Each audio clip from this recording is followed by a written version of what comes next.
Então, é com muita alegria que nós, do Instituto Espírita Paulo de Tarso, né, teremos hoje como palestrante a Dilson, né, que é um dos fundadores da nossa casa, é coordenador dos trabalhos magnéticos da nossa casa, também é responsável pelo curso de passe e magnetismo, que antes era local e hoje está abrangendo, né, todos os lugares.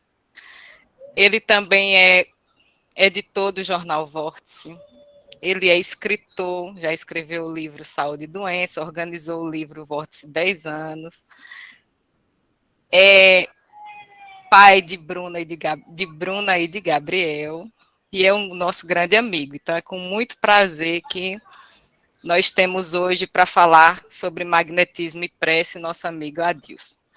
Então, vamos começar a nossa palestra de hoje com a prece, né? Amado Mestre Jesus, é com muita felicidade que nós estamos aqui reunidos, Senhor, para escutarmos um pouco mais sobre o magnetismo, sobre a prece. Nós te pedimos que ilumine o nosso palestrante, abençoe a todos nós que estamos aqui presentes nessa palestra, ilumine os lares de cada um que está aqui presente, levando a paz, o amor, a serenidade, que tenhamos uma noite muito proveitosa e de muito aprendizado. Que assim seja. Que assim seja. Meu amigo, é com você agora. Ok, muito obrigado. Pessoal, boa noite a todos.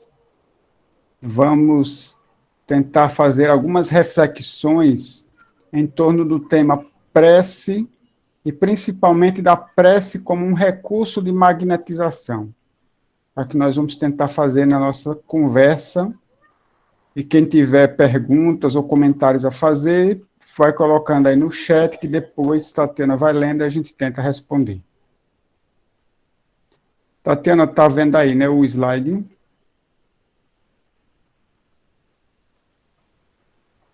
Sim, está tudo ótimo. Beleza.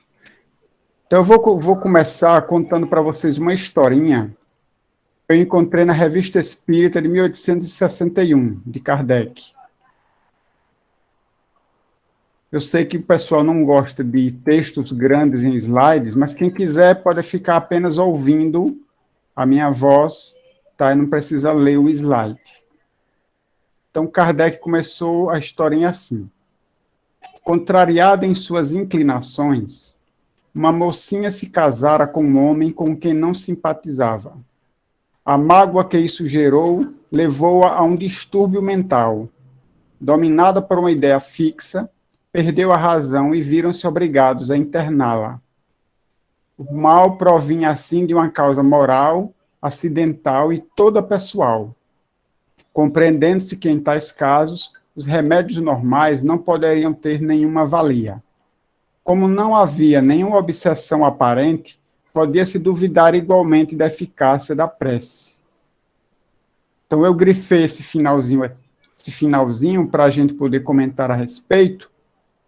Então, só resumindo a história, era uma moça, ela se casou com alguém que ela não simpatizava. Por algum motivo, ela se casou com esse homem que ela não gostava.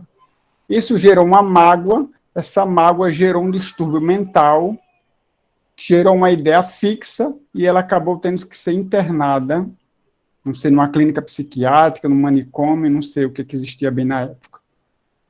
Então, Kardec explica que o problema dela era uma causa moral, acidental e toda pessoal. E que não havia nenhuma obsessão aparente. E aí eu marquei para a gente poder conversar o seguinte. Nem sempre a presença espiritual de espíritos, vamos dizer assim, negativos, inferiores, representa uma obsessão. Uma obsessão geralmente é uma perseguição. Espíritos que se aproximam com a intenção de perseguir, de maltratar, de machucar. Na maioria das vezes, cobrando algo do passado, então ele está ali querendo promover uma vingança. Mas muitas vezes, nós atraímos para junto de nós certos tipos de espíritos, mas que isso não vem a representar uma obsessão. É, na realidade, espíritos que são atraídos pela comunhão de ideias, pelo padrão de pensamentos que nós estamos emitindo, acabamos atraindo aqueles que são semelhantes, não se configurando isso propriamente uma obsessão. Era este o caso dessa moça que Kardec apresenta. Um membro da Sociedade Espírita de Paris, Sociedade Espírita que foi fundada por Kardec, né? Que é o que hoje nós chamamos de Centro Espírita, na época se chamava mais de Sociedade Espírita. Então, um membro da Sociedade Espírita de Paris, amigo da família da moça, julgou o dever interrogar um espírito superior que respondeu: a ideia fixa dessa senhora, por sua própria causa, atrai à sua volta uma multidão de espíritos maus, que a envolvem com seus fluidos e alimentam suas ideias, impedindo cheguem até ela as boas influências. Os espíritos dessa natureza abundam sempre em meios semelhantes ao em que ela se encontra, e muitas vezes constituem obstáculo à cura dos doentes. Então, não era propriamente uma obsessão o problema dela, mas ela atraiu pelo seu padrão de pensamento, pela sua mágoa, pela sua ideia fixa, ela atraiu a si uma multidão de espíritos maus que a envolviam com seus fluidos e que alimentavam aquela ideia fixa que ela tinha com relação ao casamento, que não era simpático a ela, fazendo com que ela, vamos dizer assim, com que se agravasse mais ainda a dificuldade mental que ela estava vivenciando. E o espírito orientador continua: contudo, podereis curá-la, mas, para tanto, é necessária uma força moral capaz de vencer a resistência. Ou seja, eles disseram que era difícil, mas eles poderiam curá-la. Necessitavam de uma força moral capaz de vencer a resistência, precisaria de uma força moral para se opor a outra, porque aquela multidão de espíritos maus opunham uma resistência moral. Precisava, então, alguém que tivesse uma moral mais elevada, uma força moral maior do que a deles, para conseguir vencer essa resistência e conseguir curá-la. Continuando aqui, e tal força não é dada a um só. Ou seja, precisamos entender isso de modo relativo, porque, por exemplo, Jesus, naquele caso da legião de espíritos, que Jesus expulsou de um jovem, aquele jovem que se refugiava nos túmulos dos cemitérios, enfim, que se atirava horas na água, horas no fogo, que Jesus disse que era uma legião de espíritos. E Jesus sozinho conseguiu afastá-los. Então, mas o espírito, conhecendo aqueles membros, aquelas pessoas que ali se reuniam na Sociedade Espírita de Paris, sabia qual era a força que eles tinham. Sabia, então, que um só não conseguiria superar a resistência. Precisaria, então, que se reunissem 5 ou 6 espíritas sinceros, que se reunissem todos os dias, durante alguns instantes, e pedindo com fervor a Deus e aos espíritos bons para aqueles que assistissem aquela moça. Que a vossa prece fervorosa seja, ao mesmo tempo, uma magnetização mental. Para tanto, não tendes necessidade de estar junto a ela. Ao contrário, pelo pensamento, podeis levar-lhe uma salutar corrente fluídica, cuja força estará na razão de vossa intenção, aumentada pelo número. Por tal meio, podereis neutralizar o mal fluido que a envolve. Fazei isto, tende fé e confiança em Deus e esperai. Então, vamos analisar esse trecho aí por partes. Que 5 ou 6 espíritas sinceros se reúnam todos os dias para pedir a Deus e aos bons espíritos que assistam a moça. Eu coloquei aí na figura várias pessoas em círculo, formando uma corrente fluídica de mãos dadas. E perguntamos: precisa ser de mãos dadas? eles estarem de mãos dadas, aumenta de alguma forma a força fluídica, a corrente fluídica? Kardec diz que não. Kardec diz que a força da corrente fluídica está na razão da intenção aumentada pelo número de pessoas. Então, se todos ali estiverem com a intenção sincera e firme de ajudar aquela moça, é isso que dará força a essa corrente fluídica, que será multiplicada pelo número de pessoas que estiverem ali juntos. Então, eles têm que estar juntos pelo pensamento, pela união de pensamentos e de propósitos, no que as mãos dadas não vão fazer a menor diferença. Um outro ponto que eu marquei aí, que eles pedissem aos bons espíritos para que assistissem aquela moça, para que ajudassem a ela, mas que, ao mesmo tempo, a prece deles fosse uma magnetização mental. Ou seja, que além deles pedirem a Deus e aos espíritos para ajudá-la, que eles a ajudassem emitindo os seus fluidos até ela, uma magnetização mental. Que eles a magnetizassem mentalmente através da prece e à distância. Isso é importante para a gente entender a ação da prece. 6 pessoas se dedicaram a essa obra de caridade e durante um mês não faltaram sequer um dia à missão que haviam aceitado. Ao cabo de alguns dias, a doente estava sensivelmente mais calma. 15 dias mais tarde, a melhora era manifesta e hoje esta mulher voltou para sua casa em estado perfeitamente normal, ignorando ainda como seu marido de onde lhe veio a cura. 6 pessoas durante um mês se dedicaram a essa tarefa de orar juntos pela moça. Todos os dias, sem faltar um dia sequer. Nossa, quanta disciplina e quanta caridade. Como é difícil para nós fazermos esse tipo de coisa no centro espírita. As reuniões espíritas geralmente são semanais, e mesmo assim as pessoas como faltam às reuniões, aos trabalhos. Hoje eu não vou porque eu estou com dorzinha de cabeça, hoje eu não vou porque eu tenho uma consulta médica marcada. Não tinha como marcar num outro dia o horário? Eu tenho um compromisso no horário da reunião, então não vou poder participar hoje. Esse compromisso não poderia ser resolvido antes ou depois? Por que as pessoas sempre encontram compromissos a resolver particulares na hora da reunião, no momento da reunião? Eu estou com isso, eu estou com aquilo, eu não posso por causa disso, por causa daquilo. Mas eles se dedicaram durante 30 dias, sem faltar um dia sequer, à tarefa que eles aceitaram, que eles abraçaram para ajudar a jovem, e realmente o esforço deu resultado, porque um mês depois ela saiu do hospital, voltou para casa, perfeitamente normal, e sem saber, nem ela nem o marido, sem saber de onde veio a cura. Eles não foram informados de que haveria um grupo fazendo preces por eles. Mesmo assim, ela se curou completamente de um caso grave.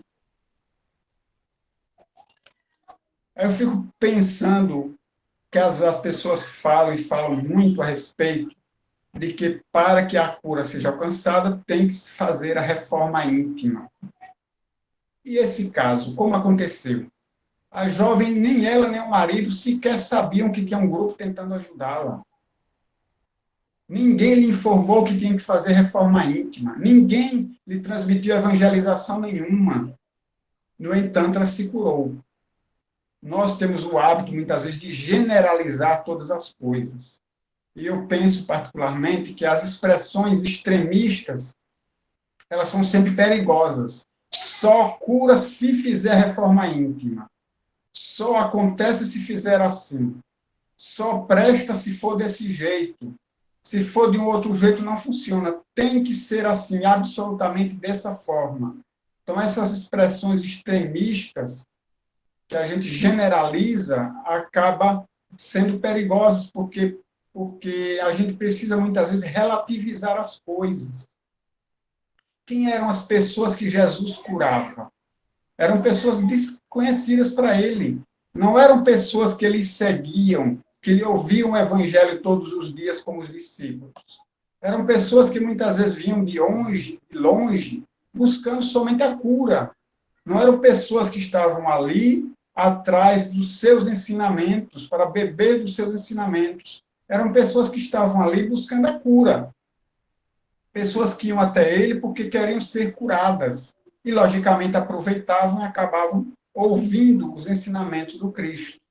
Mas Jesus não os conhecia, na grande maioria, Jesus não os conhecia, nunca os tinha visto antes e nunca lhes transmitiu qualquer orientação ou evangelização, mas curava a todos sem faltar um e sem muitas dificuldades. Não estou querendo dizer que a transformação moral, eu não gosto muito desse termo reforma íntima, que a transformação moral não seja importante na vida de uma pessoa. Até porque, se nós queremos aquilo que se chama modernamente de cura total, como é que se chama? A cura holística, né? As pessoas criam nomes bonitos para poder dar maior importância àquilo que estão falando, muitas vezes. Precisa ser a cura do espírito, do perispírito e do corpo físico, logicamente. Se a gente quer a cura completa e integral do ser, tem que curar o espírito, o perispírito e o corpo. Então, a transformação moral, logicamente, que é importante. O que eu quero dizer é que a gente não pode generalizar e de afirmar que só se cura se houver reforma íntima. Esse é um caso que prova que não é bem assim, que há casos de exceção também. Kardec ainda continua. O modo de ação é aqui indicado claramente e nada teríamos a acrescentar de mais preciso à explicação dada pelo Espírito. Assim, a prece não tem apenas o efeito de levar ao paciente um socorro estranho, mas o de exercer uma ação magnética. O que não faria o magnetismo secundado pela prece. Infelizmente, certos magnetizadores, a exemplo de muitos sábios, fazem abstração do elemento espiritual, vendo apenas a ação mecânica, privam-se assim de poderoso auxiliar. Esperamos que os verdadeiros espíritas vejam no fato uma prova a mais do bem que podem fazer em tal circunstância.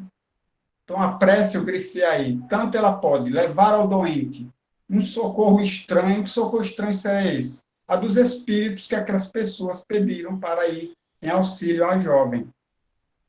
Mas também tem o efeito de exercer uma ação magnética, que era a energia, o fluido que eles enviavam através da prece, formando uma corrente fluídica, eles juntos enviavam esses fluidos salutares para a jovem, para fazer frente à ação fluídica daqueles espíritos maus que estavam ao redor dela.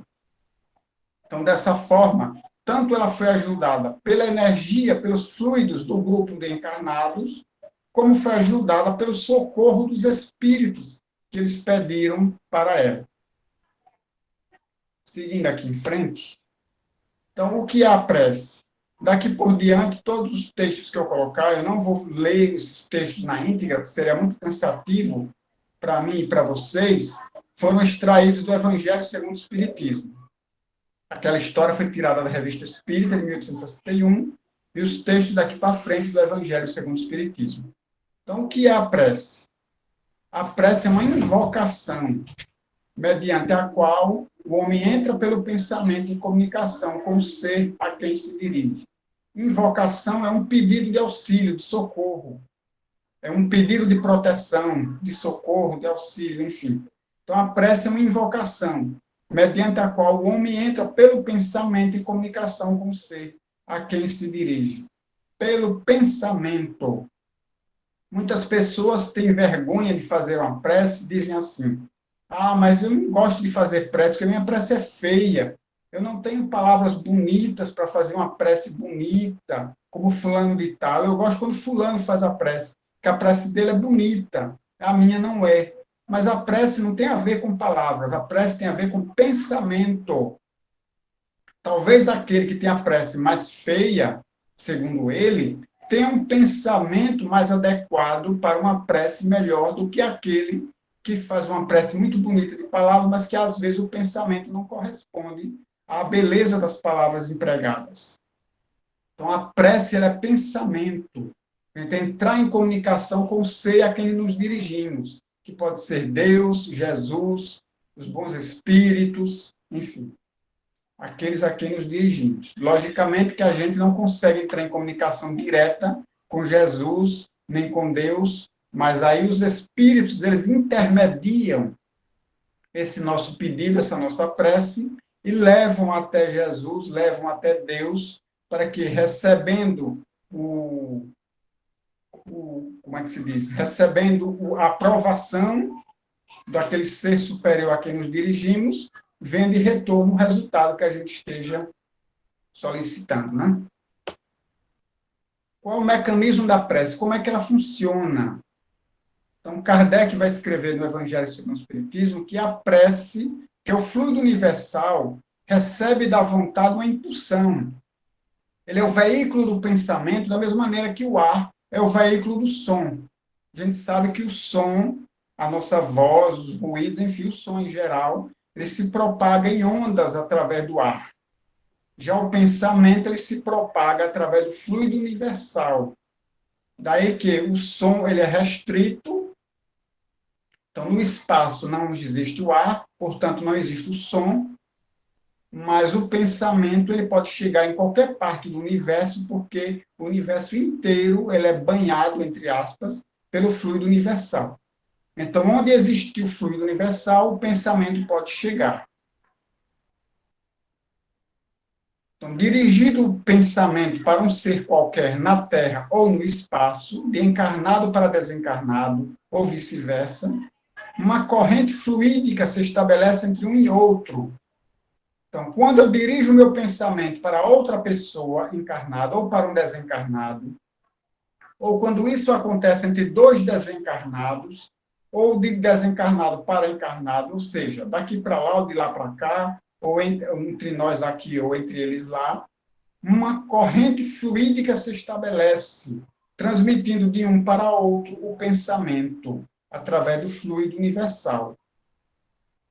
Então, quando a gente ora para Jesus pedindo auxílio para alguém, quando aquelas pessoas se reuniam e pediam auxílio aos bons espíritos, a Deus, para aquela jovem, o pensamento deles viajava até elas, formando uma corrente fluídica que chegava até ela, levando o pensamento da prece deles, levando a energia deles até aquela jovem, como também o pensamento deles se dirigia até os espíritos, levando aos espíritos o pensamento, o pedido que eles estavam formulando, que assim era acolhido pelos espíritos que se dirigiam até ela, então, para prestar o socorro necessário.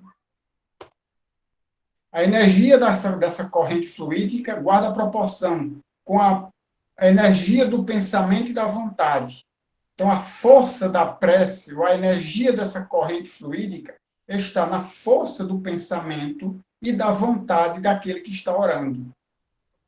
Quanto mais ele ore com pensamento firme e determinado, com a vontade firme de que realmente aquele pensamento possa chegar até aquela pessoa que a gente está pedindo, e isso, quanto mais forte for esse pensamento, essa vontade daquele que está orando, maior energia essa corrente fluídica vai ter e provavelmente melhor resultado vai ser alcançado.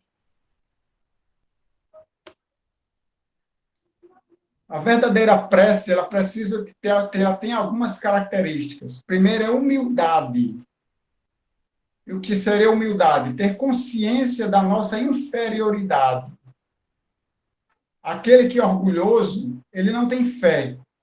Aquele que tem fé, ele tem humildade. E aquele que tem fé e humildade, ele não se confia apenas em si mesmo, mas ele confia a Deus, que Deus fará aquilo que ele não pode fazer sozinho. Então, se ele tem consciência de sua inferioridade, então ele pede a Deus que complemente aquilo que ele sozinho não pode fazer. Quantas vezes nós, por orgulho, achamos que podemos realizar tudo, ou queremos fazer tudo, e acabamos nos frustrando, obviamente, porque não conseguimos tudo. Não podemos tudo e não sabemos tudo. E então acabamos nos frustrando com os resultados alcançados justamente porque, com orgulho, a gente acha que a nossa força, a nossa capacidade deveria alcançar tudo, que o nosso conhecimento deveria alcançar tudo, mas não alcança. A gente acaba realmente, mais cedo ou mais tarde, se frustrando. E quanto mais alto esse orgulho nos leva, maior será a nossa queda. O orgulhoso, ele se coloca em cima de um pedestal, mas esse pedestal é como se fosse de gelo, porque ele vai acabar se desmanchando ao calor do sol, a temperatura, ele vai se desmanchar e o indivíduo vai acabar despencando lá de cima, porque o orgulho, mais cedo ou mais tarde, nos derruba, nos coloca ao nível do chão, para que a gente compreenda a nossa inferioridade. Aquele que tem fé, ele ora a Deus, confiando que ele tem a condição de fazer aquilo que ele alcança e confiando que Deus fará aquilo que ele não alcança. Eu gosto sempre de dizer que aonde a nossa mão não alcança, o braço de Deus se agiganta. Então, se nós conseguimos ir até 50, Deus consegue dali até o infinito. Então, Deus pode muito mais. Se nós tivermos humildade, vamos confiar que Deus irá fazer por nós aquilo que nós realmente não conseguimos sozinhos. Então, a humildade é a consciência da nossa inferioridade. E muitas vezes a pessoa tem essa consciência de inferioridade e diz, mas minha prece não tem força nenhuma, porque eu sou inferior, porque eu não tenho méritos. Mas ele tem um mérito sim, que é justamente o mérito da humildade. Essa consciência lhe dá o mérito para que Deus leve em conta a intenção caridosa que ele está animando naquele momento. A intenção caridosa que ele tem naquele momento e que ele mostra através da sua humildade, então isso poderá ser recompensado e Deus vai ouvir sim a sua prece, já que é a prece de um humilde. Jesus, ele ficou a observar no templo quando um fariseu orava perto de um publicano e o fariseu dizia, Senhor, obrigado porque eu não sou como aquele publicano. Enquanto isso, o publicano batia no peito e não tinha nem coragem de levantar os olhos ao céu, orava de cabeça baixa e dizia, Senhor, eu não tenho capacidade, eu não tenho condições nem de orar, devido à minha condição, devido aos meus pecados. Eu sou pecador.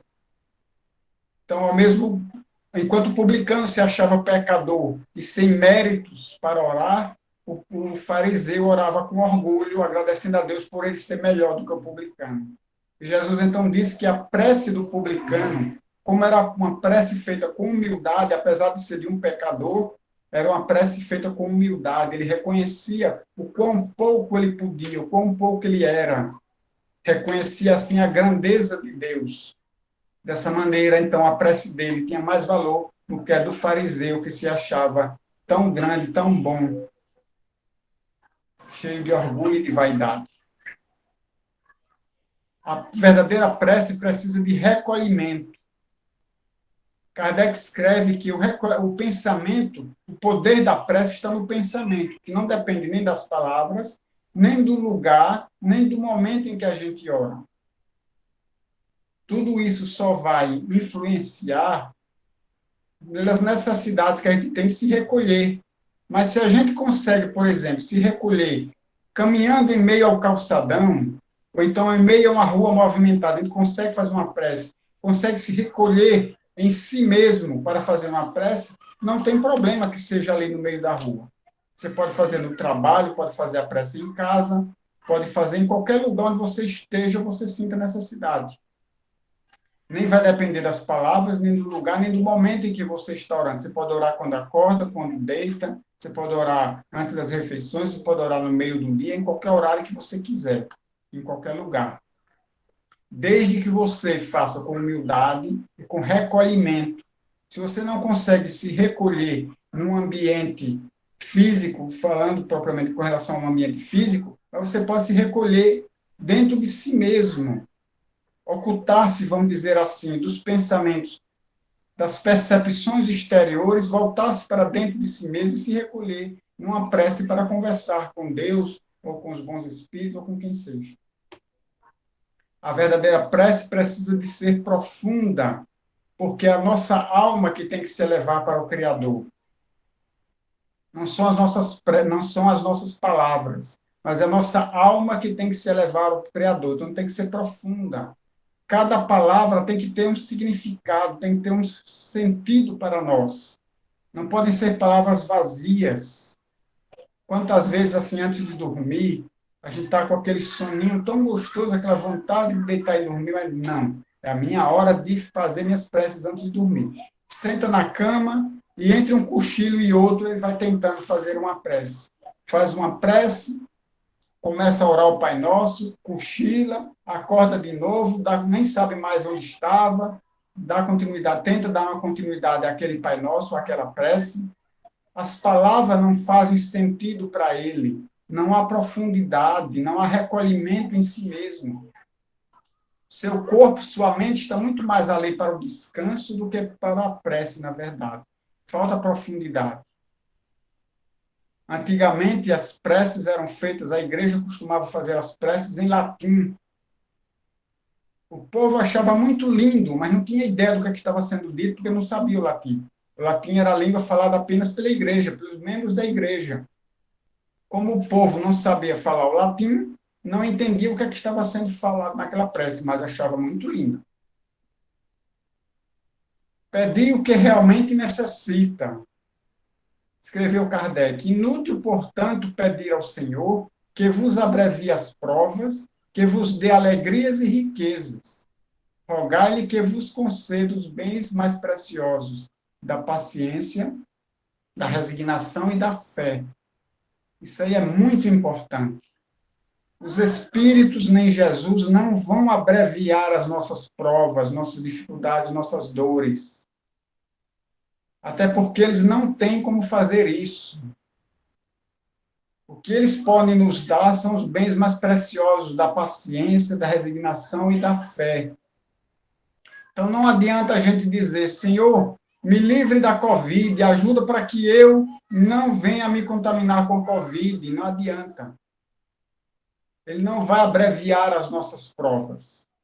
Peçamos antes a paciência, a resignação e a fé. Senhor, se eu for contaminado pela Covid, que eu saiba me manter em equilíbrio, com paciência, com resignação, e manter fortalecida a minha fé durante todo o tempo em que eu precisar. Poderia ser muito melhor a gente orar dessa maneira do que simplesmente pedir a Deus que afaste de nós as dificuldades. Quando nós temos alguma dificuldade, o primeiro impulso da nossa alma é pedir para que aquilo seja afastado de nós, aquela dificuldade passe logo, o mais rápido possível, apesar de que nós espíritas sabemos que nossas provas são necessárias, e é o recurso que nossa alma tem para se elevar, para crescer, para progredir. Então, nós precisamos das provas para progredir. E o progresso é que vai nos levar à verdadeira felicidade. Mas mesmo sabendo disso, nós preferimos pedir a Deus que tire de nós as nossas provações, ao invés de pedir a paciência, a resignação e a fé, como Kardec orienta.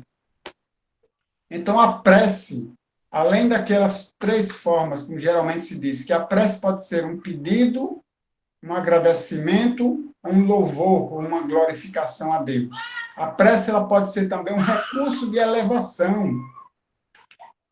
Porque Kardec diz, sempre que pedirmos os bens morais, isso nunca nos será recusado.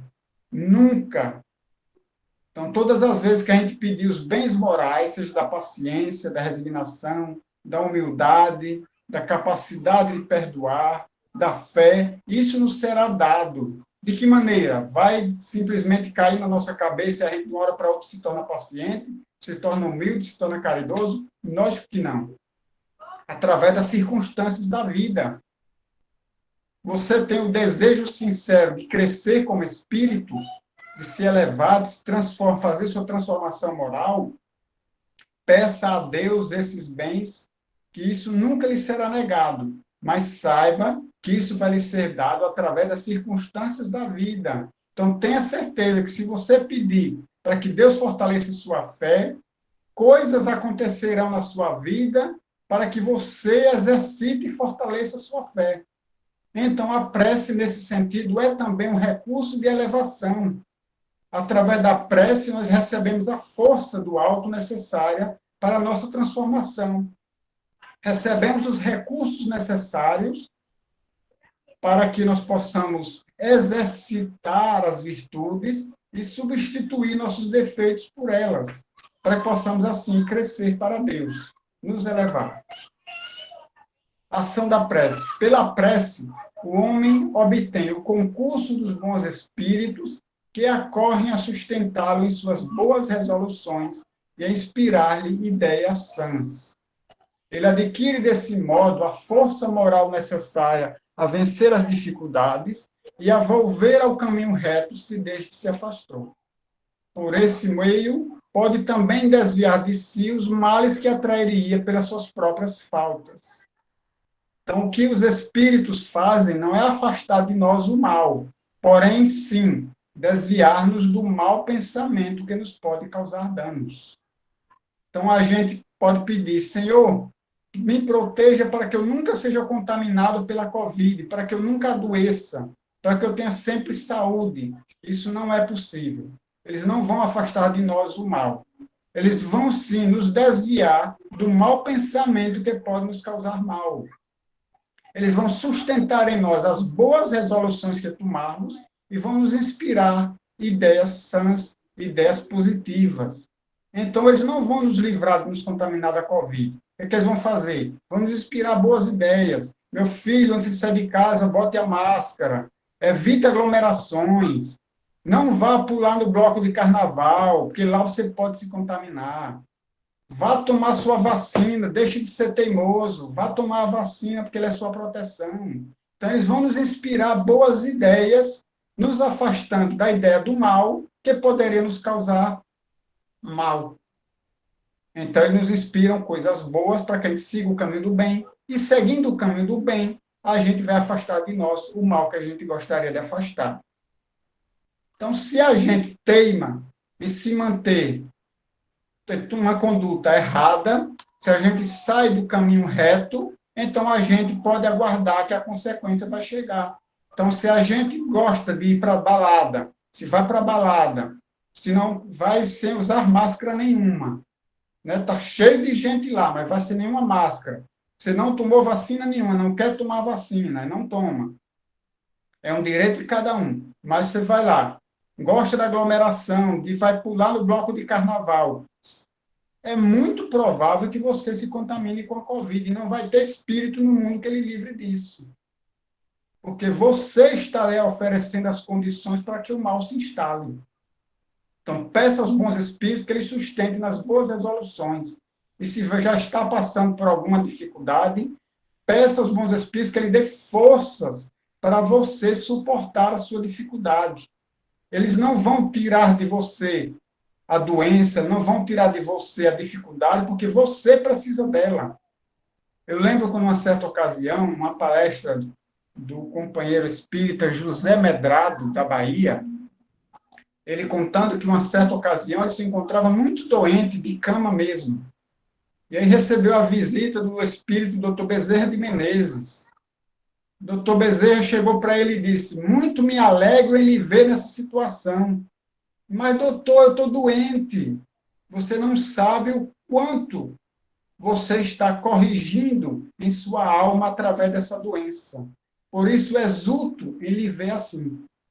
A doença era um instrumento para burilar a alma dele, para que ele pudesse se desfazer de certas coisas que sua alma ainda agregava, trazidas do passado, e que dessa maneira, através da doença, ele estava a purgar, vamos dizer assim, aqueles males que ele ainda trazia, se tornando então uma pessoa espiritualmente mais saudável, apesar do sofrimento que estava passando ali no corpo físico. O que ele poder, de que maneira o Dr. Bezerra de Menezes iria ajudá-lo? E provavelmente estava ajudando, inspirando-lhe boas ideias, ideias positivas, ideias de otimismo, ideias de gratidão, para que ele não entrasse por um caminho do desespero, pelo caminho do sofrimento, daquela ideia do coitadinho, como eu sofro, como eu carrego minha cruz, como minha cruz é pesada. E para que ele se mantivesse dentro de boas resoluções, a fim de que ele pudesse aproveitar da melhor forma possível aquela experiência. Então, só repetindo para que a gente não esqueça nunca mais, os espíritos não afastam de nós o mal. Eles nos desviam do mau pensamento que poderia nos causar danos. A ação da prece exerce uma como ação magnética, como nós falamos no início. Então, a prece não deixa de ser magnetismo também. Através da nossa prece, nós podemos enviar fluidos, formando uma corrente fluídica que atingirá o doente, ajudando-o a restituir-se à sua saúde. Os espíritos, sendo preciso, suprem a insuficiência daquele que ora, ou agindo diretamente em seu nome, ou dando-lhe momentaneamente uma força excepcional. Então, se aquele que está orando não tem uma força suficiente, a força magnética fluídica suficiente, os espíritos podem fazer isso por ele. Os espíritos poderão suprir a sua insuficiência. O que eles vão fazer? Eles vão misturar o fluido dele com o fluido do encarnado que está orando, aumentando assim esse potencial fluídico, ou poderão eles mesmos agir diretamente no doente, em nome daquele que está pedindo, daquele que está orando, se eles assim julgarem ser necessário.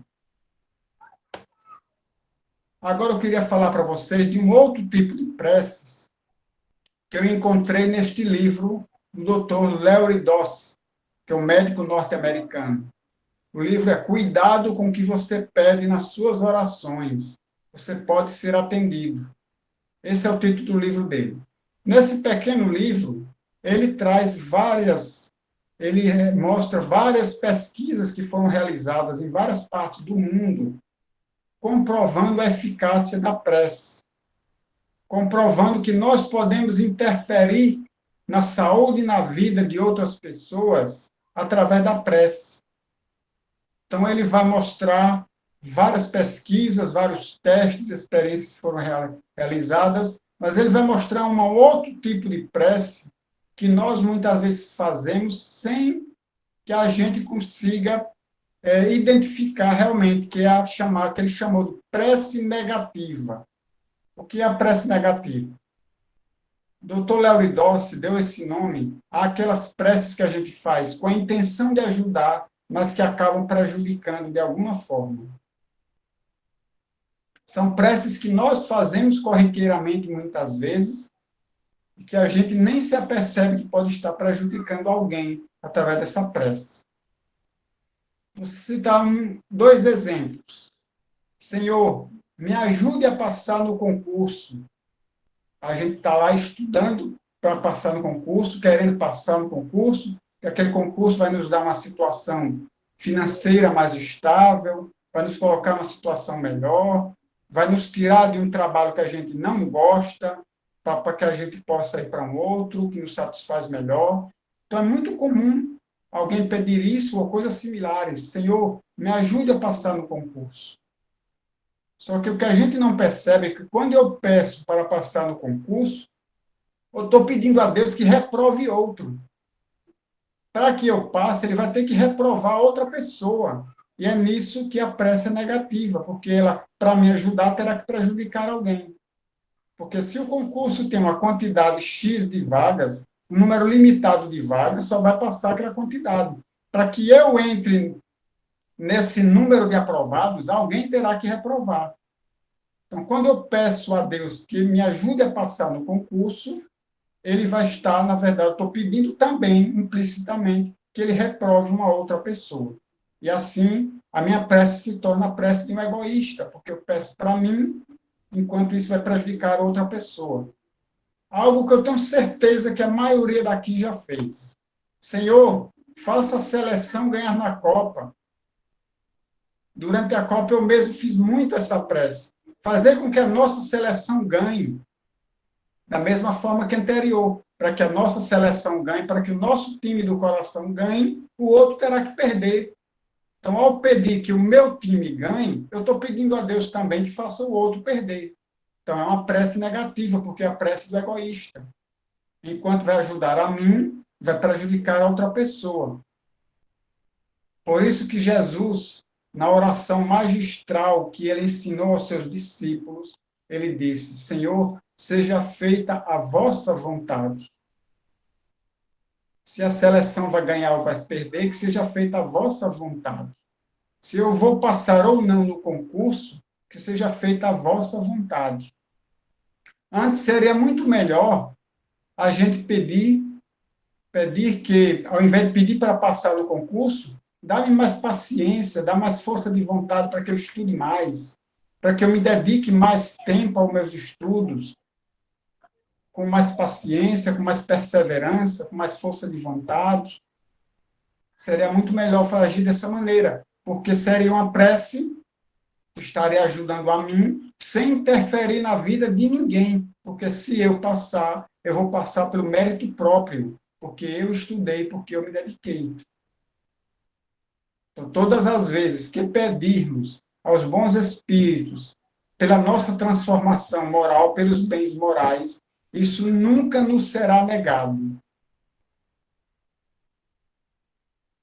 Finalizando, lá no item da prece pelos doentes, lá já no finalzinho do Evangelho segundo o Espiritismo, Kardec escreveu: se Deus não houvesse querido que os sofrimentos corporais se dissipassem ou abrandassem em certos casos, não houvera posto ao nosso alcance meios de cura. A esse respeito, a sua solicitude em conformidade com o instinto de conservação indica que é dever nosso procurar esses meios e aplicá-los. Ou seja, a solicitude divina, a bondade de Deus e o nosso instinto de conservação mostram que é dever nosso procurar esses meios e aplicá-los. Ou seja, Kardec aí se refere especificamente aos sofrimentos corporais. Aqueles que dizem que nós não devemos procurar curar o corpo, Kardec aí mostra justamente o controle oposto. Coloca como sendo dever nosso procurar os meios para dissipar ou abrandar os nossos sofrimentos corporais. A par da medicação ordinária elaborada pela ciência, o magnetismo nos dá a conhecer o poder da ação fluídica e o espiritismo nos revela duas coisas: uma força poderosa que é a mediunidade curadora e a influência da prece.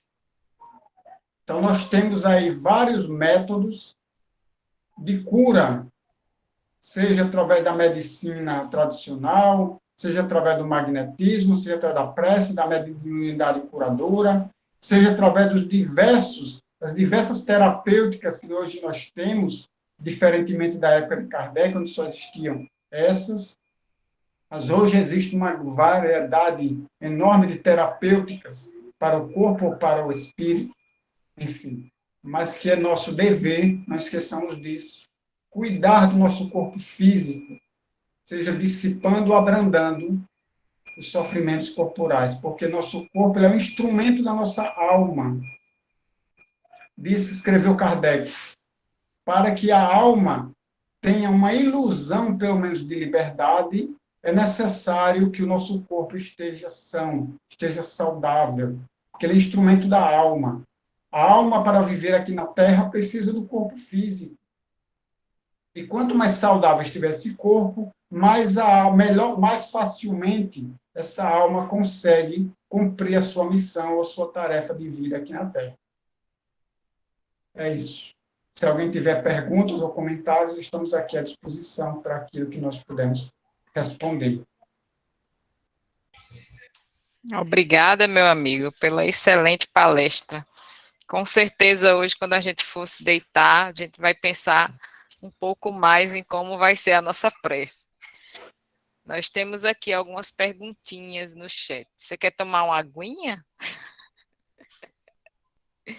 Pode fazer. Enquanto você pede, eu vou te mandar lá. Júlio Barbosa pergunta qual o mês da Revista Espírita desse artigo que você colocou. Fala sério, Júlio. Eu disse que na Revista Espírita, disse o ano, você ainda quer o mês? Está na Revista Espírita de 1861. Dá uma catadinha lá que você vai achar com certeza.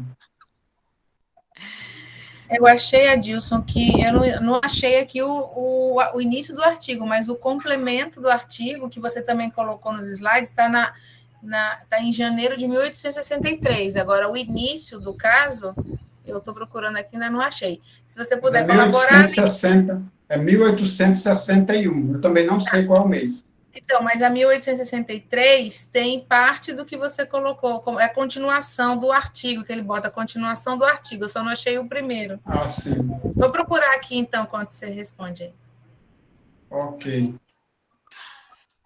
Marcela pergunta: você entende que há diferença entre receber preces, sabendo que as fazem, deve ser de modo a não sabê-las? É isso, Marcela?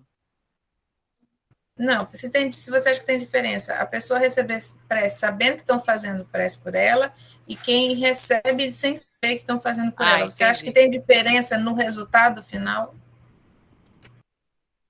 Acredito que tenha, dependendo do caso, acredito que tenha sim. Quando a pessoa sabe que alguém está orando por ela e ela se coloca receptiva, ela faz o esforço de se tornar receptiva, logicamente isso vai ajudá-la mais do que se ela não soubesse. Mas o que eu quis ressaltar é que a gente não pode generalizar e achar que só vai dar resultado se ela souber. Há casos em que a pessoa não sabe e mesmo assim ela se cura. Mesmo assim ela recebe o benefício. Que foi o que Mas há você diferença citou, sim. né? Exato. Marcela também pergunta: pela sua experiência, o quão é importante a prece feita em uma reunião mediúnica em prol do espírito em perturbação ou sofrimento? Poderia ilustrar algum exemplo?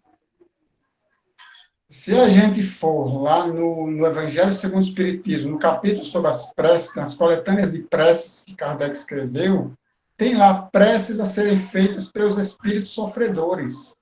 Kardec não só dá um exemplo de preces lá, como ainda mostra, através da sua argumentação, o quanto isso pode ajudar o espírito sofredor. Que através da prece que a gente faz por ele, a gente está mostrando que a gente se interessa, que a gente se importa por ele. Isso já lhe dá uma consolação, já lhe dá um alívio para a sua dor, que ele sabe que ele não está sozinho, tem alguém ali que está interessado no bem-estar dele.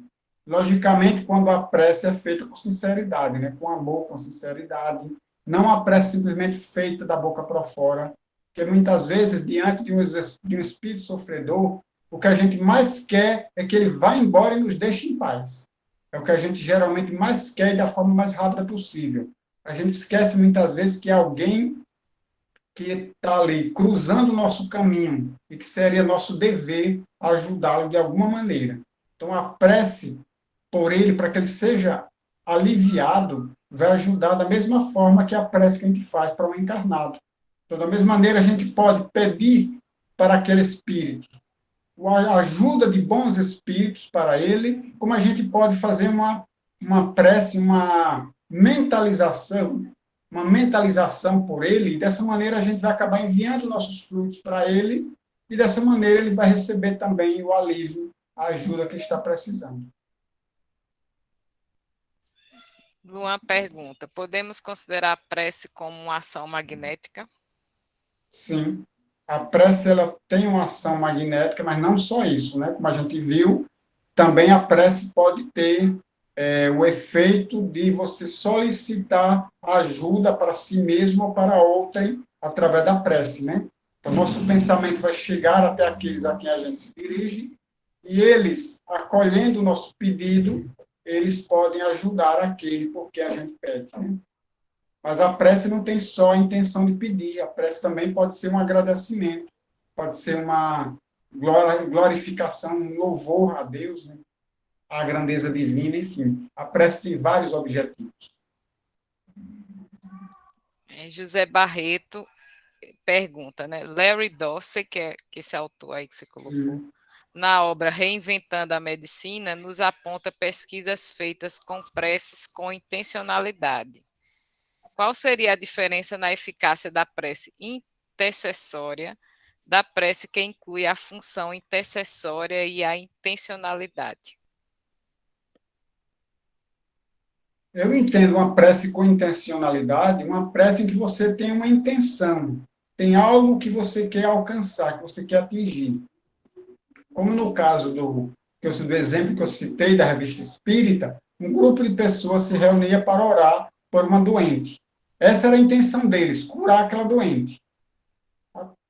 Através da prece, eles pediam aos bons espíritos que fossem até lá ajudá-la e ainda emitiam uma corrente fluídica para ela, para ajudar a restabelecer seu circuito fluídico vital, vamos dizer assim. Então, eu entendo que a prece intencional, toda prece ela é intencional. A gente tem sempre uma intenção para alcançar com aquela prece. A não ser quando a prece ela é algo maquinal que a gente faz porque há uma obrigatoriedade para se fazer. Eu tenho a obrigação de todos os dias, às 9 da manhã, rezar o terço. Então, todos os dias da manhã eu sento lá, começo a debulhar aquele terço, sem intenção de nada, simplesmente porque eu me sinto na obrigação, naquele horário, fazer isso. Ou então eu tenho a obrigação de rezar a Ave Maria todas as tardes, às 18 horas. Eu faço por obrigação e não porque com a intenção de alguma coisa. Então, para mim, a prece sem intenção é aquela prece que é maquinal. A prece intercessória é uma prece intencional, porque ela tem a intenção de interceder por alguém. E Lurdinha pergunta: quando se pede por uma criança que está em sofrimento e se percebe a melhora, o curso da sua prova mudou?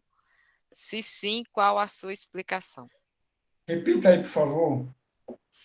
Quando se pede por uma criança que está em sofrimento e se percebe a melhora, o curso da sua prova mudou?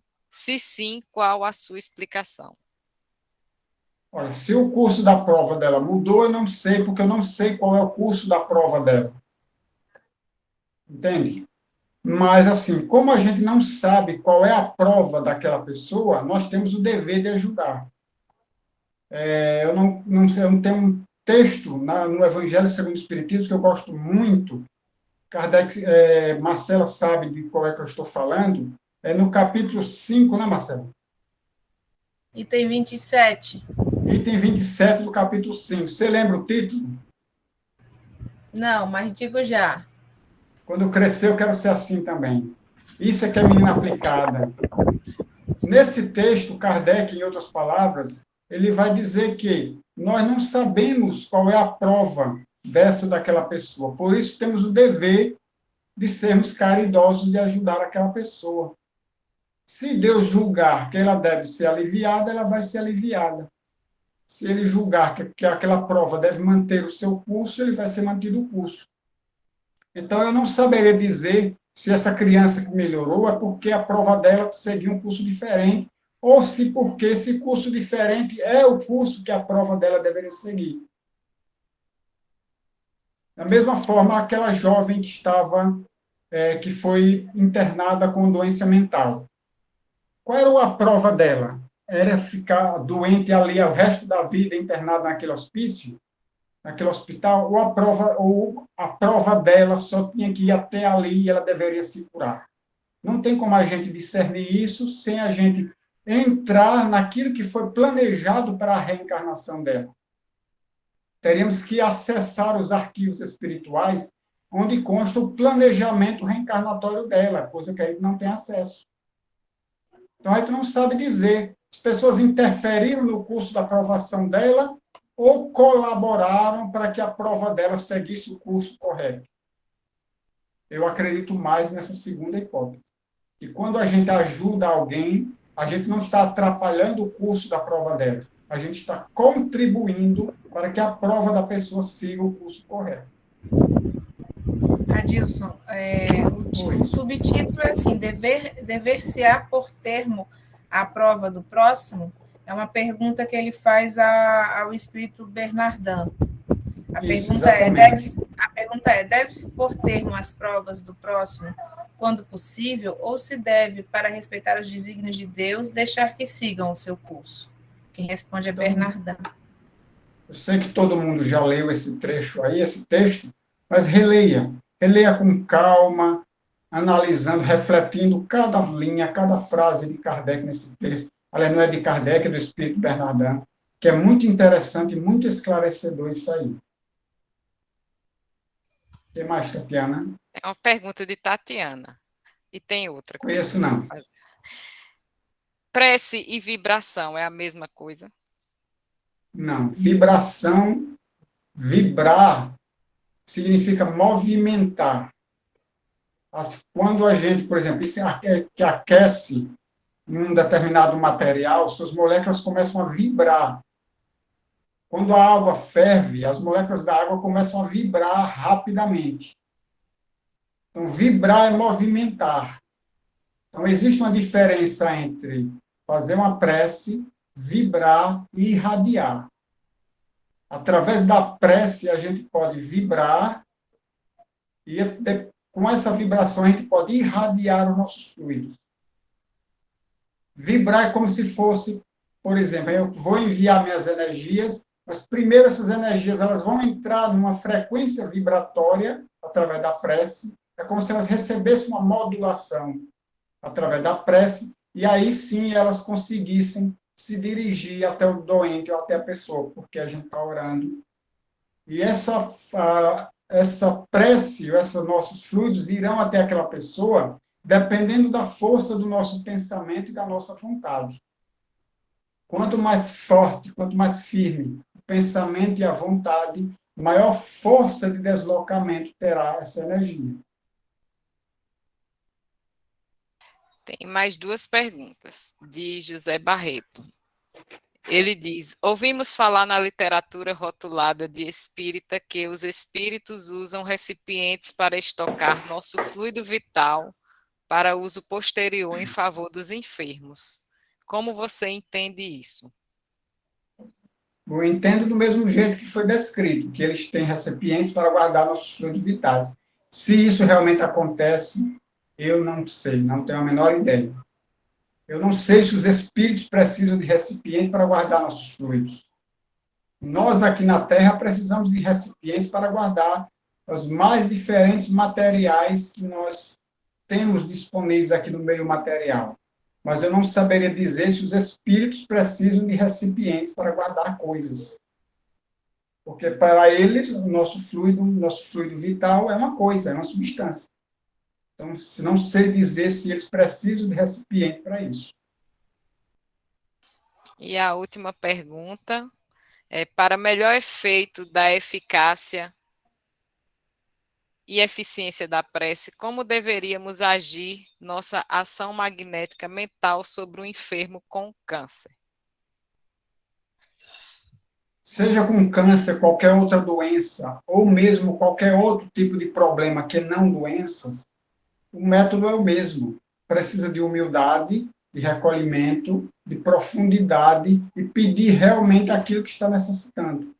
Mas, acima de tudo, peça os bens morais e não os bens materiais. Peça os bens morais da paciência, da fé, da coragem, da esperança. Transmita com suas energias não apenas o fluido curativo, mas transmita também o seu calor humano. Transmita a sua humanidade nessas energias. Que seus fluidos não sejam frios, entre aspas. Que seus fluidos sejam aquecidos com o calor do seu coração.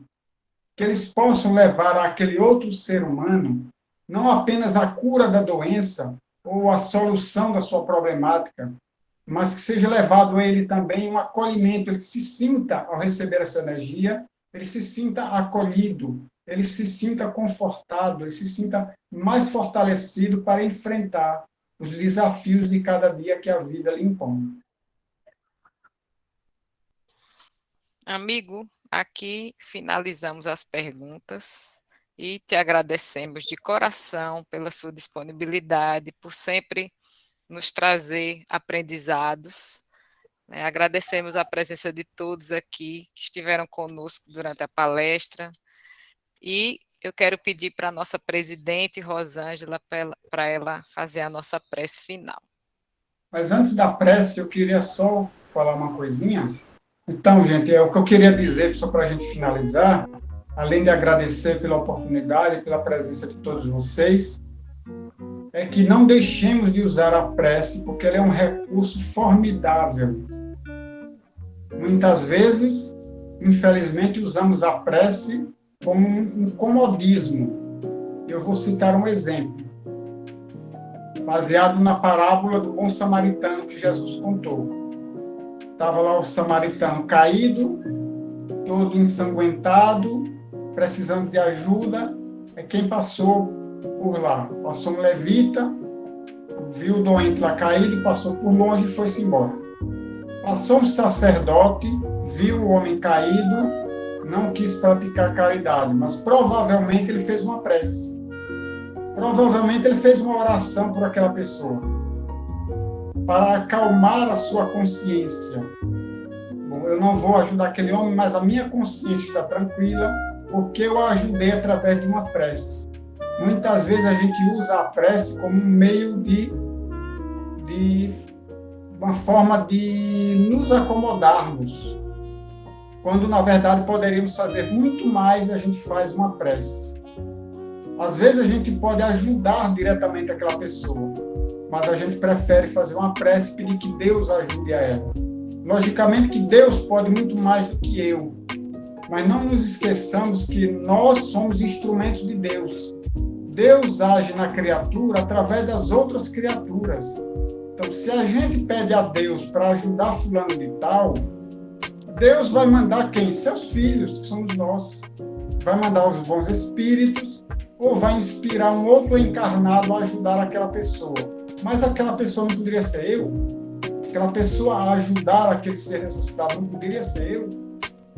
Então, muitas vezes a gente usa a prece como uma forma de acomodação, como uma forma de aquietar a nossa consciência, para que a gente ache que nós estamos fazendo tudo, quando, na verdade, às vezes não estamos fazendo. Por outro lado, a prece tem um valor incomensurável, não dá para medir o poder que uma prece pode ter quando ela sai dos lábios de um pensamento humilde, de um pensamento profundo, de um pensamento que realmente deseja ajudar aquele outro que precisa.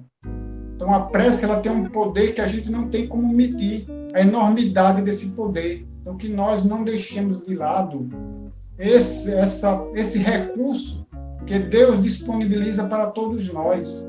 Então, imaginemos, dentro da maior dificuldade que nós estejamos vivenciando, a gente saber que pode contar com a prece, que a prece pode ser um recurso onde, através dela, os bons espíritos, Deus, através dos bons espíritos, ou através de outras pessoas, pode nos mandar o conforto, a consolação, a fé, a esperança, para que a gente possa suportar com equilíbrio, com galhardia, de cabeça erguida, as dificuldades que sobrevierem, sempre a gente conseguindo seguir adiante, mesmo que a passos trôpegos, mesmo que devagarinho, mas que a gente consiga sempre seguir em frente, para trabalhar, para aprender, para amar e para perdoar sempre. Que Deus abençoe a todos, um beijo no coração de cada um. Fica difícil agora, né, gente? Fica difícil, mas obrigada, Dilson. A sua palestra foi excelente. Eu tenho certeza que todos nós, quando formos fazer as nossas preces, nós lembraremos da sua palestra, das palavras, das reflexões, tudo que você trouxe para nós nessa noite. Eu tenho certeza que nós iremos olhar de outra forma, agora a prece. Aprendermos um pouquinho mais. Muito obrigada. E obrigada a todos vocês também pela presença. E vamos agradecer também a espiritualidade amiga que esteve aqui conosco, que está aqui conosco, nos auxiliando, inspirando o nosso amigo e abrindo os nossos corações para essas reflexões, que possamos absorvê-lo e que cada um de nós receba esse acolhimento fraterno nos nossos corações, assim como o nosso amigo se referiu, e que tenhamos todos uma noite tranquila de descanso e reflexivos, amadurecidos um pouquinho mais para o que pedimos, para o que ajudamos, para tudo que depende das nossas preces.